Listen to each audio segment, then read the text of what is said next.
मी coat की जेब में 3 सके लिए 3 बर्गर खरीदने के लिए राहत बेकरी पहुंचा। मैंने जाते ही 3 बर्गर का ऑर्डर दे दिया। लड़के ने 3 बर्गर पैक करके 120 रुपये का बिल काट के मेरे हाथ में थमाते हुए काउंटर की तरफ इशारा कर दिया। मैं शॉपिंग बैग उठाए काउंटर पर पहुंचा, बिल काउंटर पर दिया और खुद अपनी खाली जेबें टटोलने लगा। 2 मिनट तक मैं ये ड्रामा करता रहा। काउंटर वाला मुझे गौर से देख रहा था क्योंकि मैं कभी भी अच्छा एक्टर नहीं रहा था। काका, शॉपर रख दे और पैसे ले आ, फिर ले जाना बर्गर, काउंटर वाले ने बड़े स्टाइल से कहा। मुझे ऐसे लगा जैसे उसने मेरी गुर्बत को गाली दी हो। ये सुनने के बाद भी मैं शॉपर नहीं रख सकता था। जारी है। एक लम्हे सोचा दौड़ लगा दूं, फिर ख्याल आया पकड़ा गया तो किसी का मान टूट जाएगा। करूं तो क्या करूं, मैं अपनी सोचों में गुम था। मैं पलटा तो एक दो शीज़ा मुझसे टकराई, मेरे बाएं हाथ की कलाई उस हसीना के कंधे पर लगी। गलती पता नहीं किसकी थी। उसका बड़ापन ये था, उसने मुझ पर चढ़ाई करने की बजाय सॉरी कहा, बल दिया और वहां से चली गई। मैंने नज़रों से उसका ताक़ब किया तो पता चला गाड़ी में एक खूबसूरत नौजवान उसका मुंतज़िर था। उस दोशीज़ा के बेकरी से बाहर जाते ही उस नौजवान ने गाड़ी में बैठे बैठे ही दरवाज़ा खोला। वो जल्दी से गाड़ी में बैठकर वहां से चली गई। जब मेरी कलाई उस दोशीज़ा के कंधे से लगी थी तभी मुझे एहसास हुआ मेरे हाथ में तो कैसियो की बरीनर नींव घड़ी बंधी पड़ी है। मैंने वो घड़ी उतारी और काउंटर पर बैठे हुए शख्स को बल के साथ दे दी। जितने फ़ख्र से मैंने उसको घड़ी पेश की थी, उससे कहीं ज़्यादा हिकारत से काउंटर पर बैठा हुआ शख्स बोला, काका, ये बेकरी है, घड़ियों की दुकान नहीं। आप ये घड़ी रख लें, मैं 120 रुपये आपको दे जाऊंगा और अपनी घड़ी ले जाऊंगा। अपनी घड़ी पकड़, शॉपर रख और निकल। उस आदमी ने बाकायदा मेरी बेइज्जती कर दी थी। मेरा दिल चाहा एक ज़ोर से लगा दूं इसके कान के नीचे। गरीब हुआ तो क्या है, हूं तो ग्वालमंडी से। लेकिन ये भी इस मसले का हल नहीं था। मैंने मुफाहमत का रास्ता इख्तियार किया और बड़ी मासूमियत से कहने लगा, चाचा जी, बर्गर मुझे किसी भी कीमत पर लेने हैं। ठीक है तो फिर तुम ये घड़ी मुझे 120 में बेच दो। रात को मालिकों को हिसाब देते हुए 120 रुपये की जगह घड़ी तो नहीं दे सकता ना। घड़ी में खुद रख लेता हूँ और 120 रुपये अपनी जेब से हिसाब में डाल देता हूँ। अलामत वावन, मगर ये तो बिल्कुल नहीं है, आज पहली बार ही पहनी है। इसकी कीमत तो 120 से बहुत ज़्यादा है। मेरी बातों से उस शख्स के कान पर जूं तक ना रनेगी। उसने घड़ी मेरी तरफ कर दी। मैंने घड़ी पकड़ने की बजाय वो शॉपर पकड़ना बेहतर समझा जिसमें 3 बर्गर थे। जब मैं पलटा तो वही दोशीज़ा जिससे मेरी टक्कर हुई थी मुझे गौर से देख रही थी, जैसे पहचानने की कोशिश कर रही हो। सॉरी, मैंने देखा नहीं था, मैं ये बोलकर चल पड़ा। आपका नाम पूछ सकती हूँ? उस दोशीज़ा ने मेरे बाहर निकलने से पहले ही पूछ लिया। महरूज माजिद, आपसे मिलकर खुशी हुई। मुझे भी, मैंने उसे जवाब दिया और बेकरी से बाहर निकल आया। 120 का बल दिल के ऊपर लगी हुई जेब में रख लिया। बहुत टेस्टी है, मज़ा आ गया, संदस ने बर्गर की पहली बाइट लेते ही कह दिया था। बिस्मा ने अपने बर्गर के ऊपर से सफ़ेद कागज़ का लिबास उतारते हुए मेरी तरफ देखा। मैं उसको मोहब्बत से देख रहा था। तुम अपने लिए कुछ नहीं लाए? बिस्मा ने संजीदगी के साथ पूछा। मैंने नफ़ी में गर्दन हिलाई। बिस्मा उठकर मेरे पास आ गई और आधा बर्गर मुझे देकर कहने लगी, आधा आधा खा लेते हैं, तुम खाओ, मुझे भूख नहीं। मिलजुल के खाने से मोहब्बत बढ़ती है, बिस्मा ने शर्माते हुए कहा। संदस ने फ़ौरन हमारी तरफ नज़रें उठाकर देखा। अब मुझे भी संदस के देखने से कोई फ़र्क नहीं पड़ रहा था। मैंने ज़िंदगी में बड़े बर्गर खाए मगर उस आधे बर्गर का जायका ही कुछ और था। शायद उस पर बिस्मा के हाथ लगे थे। बर्गर ख़त्म करने के बाद बिस्मा बोल पड़ी, निदा, तुम संदस के पास बैठो, मैं और महरूज तुम दोनों के लिए कैंटीन से चाय लेकर आते हैं। बिस्मा अपनी जगह से उठी और बागीचे से एक गुलाब का फूल तोड़ लाई और बड़े एतिमाद से मुझे पेश कर दिया। मैंने संदस और निदा की तरफ देखा और फिर बिस्मा के हाथ से वो फूल ले लिया। बिस्मा ने अपनी मोहब्बत का ऐलान कर दिया था। मैं बिस्मा की इज्जत की वजह से बुज़दिल बना हुआ था। बिस्मा की मोहब्बत ने मुझे बहादुर बना दिया।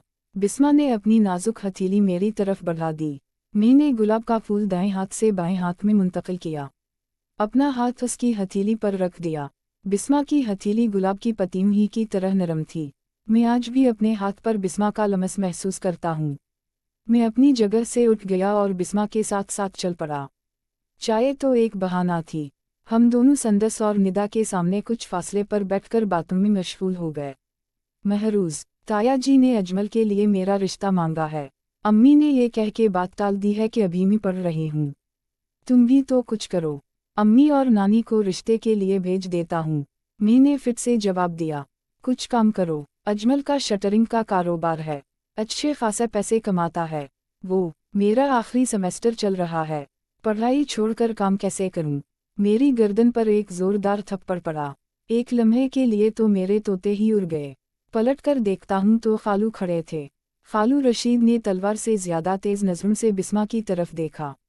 वो खामोशी से गर्दन झुकाए वहां नुनवन्ना से चुपचाप ही खालू के आगे लग के चल पड़ी। खालू रशीद मुझे 2-4 और लगा देते अगर मैं पब्लिक प्लेस पर ना होता। इस बेइज्जती के बाद नानी से मिलने की भी हिम्मत ना हुई। मैं गर्दन झुकाए कैंट से पैदल ही ग्वालमंडी की तरफ चल पड़ा। कनाल रोड से माल पर चढ़ते हुए मैंने नहर की तरफ देखा जिसमें गंदा पानी बह जा रहा था। मेरा दिल चाहा कि इस गंदे पानी में छलांग लगाकर जान दे दूं, मगर ये तो छोटी सी नहर थी। ये सिर्फ मुझे गीला करती, डूब नहीं सकती थी क्योंकि मैं बड़ा अच्छा तैराक भी था। तैराक ना भी होता ढीठ आशिक ऐसे थोड़ी मर जाते हैं। जब तक वो अपने हिस्से की रसोई ना पी लें तब तक नहर का गंदा पानी भी उनकी हलक में नहीं जा सकता।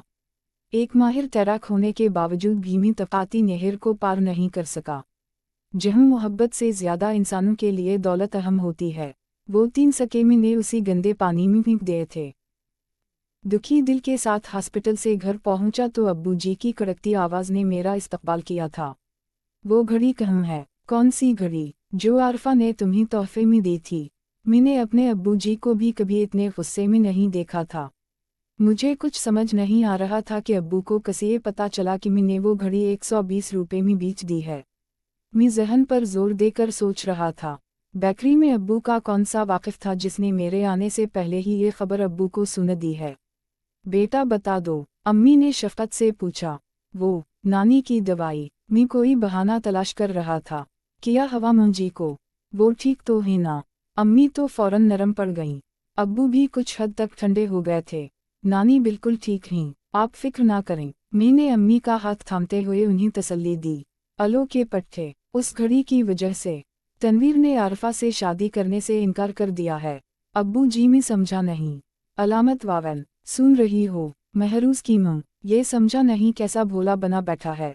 अम्मी ने मेरी तरफ शिकायती नज़रों से देखा, फिर कहने लगी, मैंने और मुंजी ने जिस दिन तुमसे पूछा था तुम उसी दिन बता देते कि तुम और आरफा एक दूसरे को पसंद करते हो।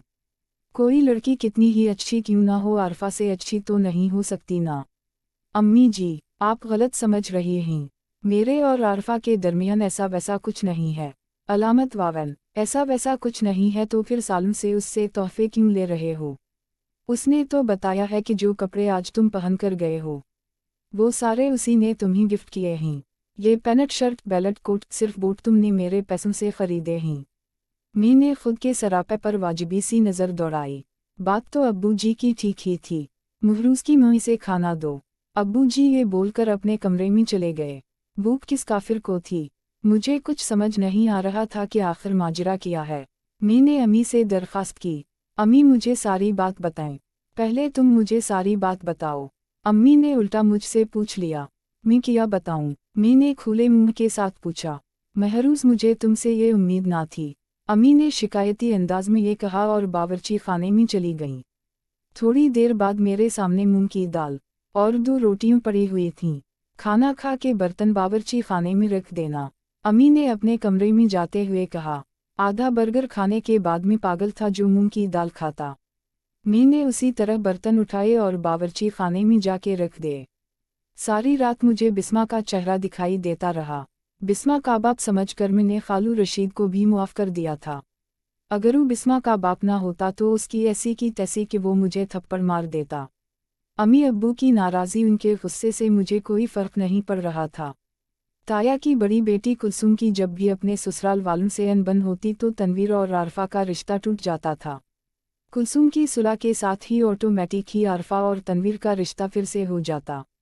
ये रूटीन की बात थी।